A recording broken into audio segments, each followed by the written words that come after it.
Alright, hello everybody.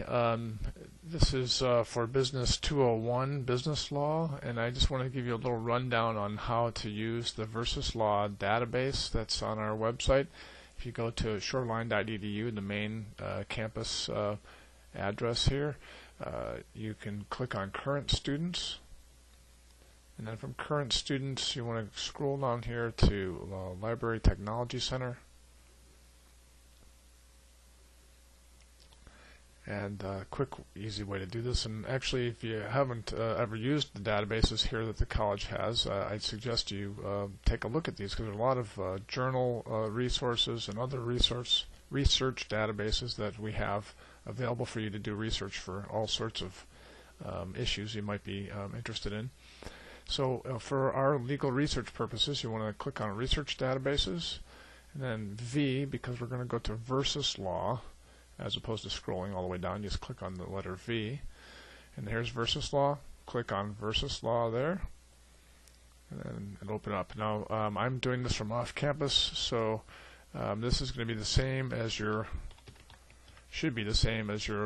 email login for the college. So see what it's going to do, if it's going to let me do this, and should let me in here. Just going to think about it for a minute. It is going slowly, but that's the normal process, and this is the screen you'll see. Again, this is a VersusLaw database, and basically this database will provide you with all sorts of federal and state court cases. It actually has some foreign jurisdictions. I think Australia and Canada, I believe, is also in there. Tribal court decisions, and this is a way of accessing case law that are published opinions of the courts. And I'll just let's see, we'll start here with the U.S. Supreme Court, for example. And let's try, this is a recent decision that happened here. Lethal injection, let's say within 5 words of constitutionality. I'm just gonna, I'll give you a hint, a closer hint of what these terms, essentially these operators I'm using here. The W5 means within 5 words of, and then this constitution, if I put an asterisk, it'll mean constitutionality. Constitutions, plural, pretty much any kind of variation that of that particular word that I might be looking for. So let's see if we get anything here, and you'll see submit here. Just click on that, and hopefully we come up with some cases. And here a bunch of decisions. It says it resulted in 6 documents. So these are 6 different U.S. Supreme Court cases. And if I click, for example, on this decision was made in 2008, April 16, 2008.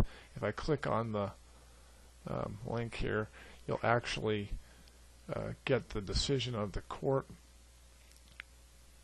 Wait for this to open up here. And just before we get into any other detail of what you see on this decision, this top line that you see here is the actual citation of the case. So Bays versus Rees is the name of the case.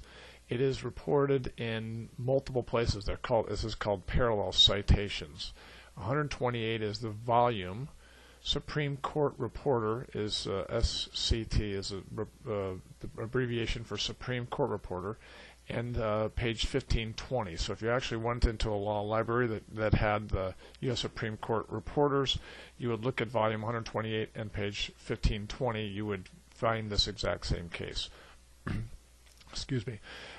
You also could find this in the U.S. Court Reporter, which would be volume 553 at page 35, and then the Lawyer's Edition Second is another form of publication.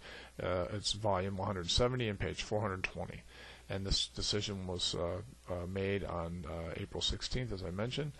And so this case will obviously relate to lethal injection and the constitutionality of that. I'm not sure about this particular case, but the U.S. Supreme Court was looking at a lot of these cases recently because it was questioned as to whether the lethal injection method of capital punishment was actually painful, very painful process, and the question is whether this was a violation of the Eighth Amendment's ban on cruel and unusual punishment.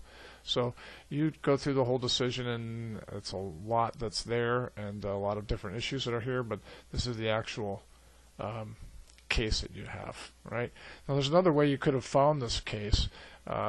If you had the actual citation already, and I'll go back here in a second and show you what I mean by this. We just searched by keywords, but if I actually had the citation for this case, Bays versus Rees, I would, instead of clicking on standard here and then typing in the text box, I could click on this V site, click on that, and then if I had the volume on this, we now know that it's volume 128 of the Supreme Court Reporter, and it's on page 1520. So you could have found it that way if you already had the citation, and you could click on it, and then we'll get back to the same case.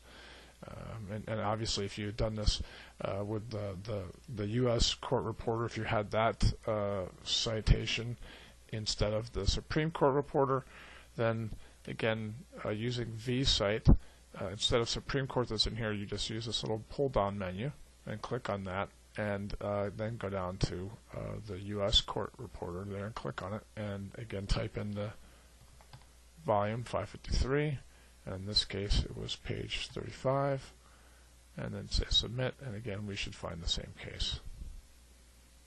And again, now we find multiple cases, and so just as a reminder, what you're seeing is every place that the citation of 553 U.S. 35 appears in another case, or if I had searched for the parties' names, Bays and Rees, I would, every place that in other cases that cite this particular case, you would find that. So what has happened here, I searched for 553 U.S. 35, and that citation actually appears in Graham versus Florida and Johnson versus Bredesen. All right. So going back to the standard method of using a text box and searching for cases, if you are stuck and you're not getting anything that comes up in your search when you're looking for this, you can go on Search Help at the very top here and scroll down here, and it's going to give you a list of, I think, let's see, with operator, it says Search Operator Guide. You want to click on that, and it will tell you, let me open this up so it's a little bit bigger, and you can actually read these easier. It'll give you hints on how to, what you're actually getting when you use the term or and not when you're searching for different types of things. It gives you how it works, and then shows you the example there.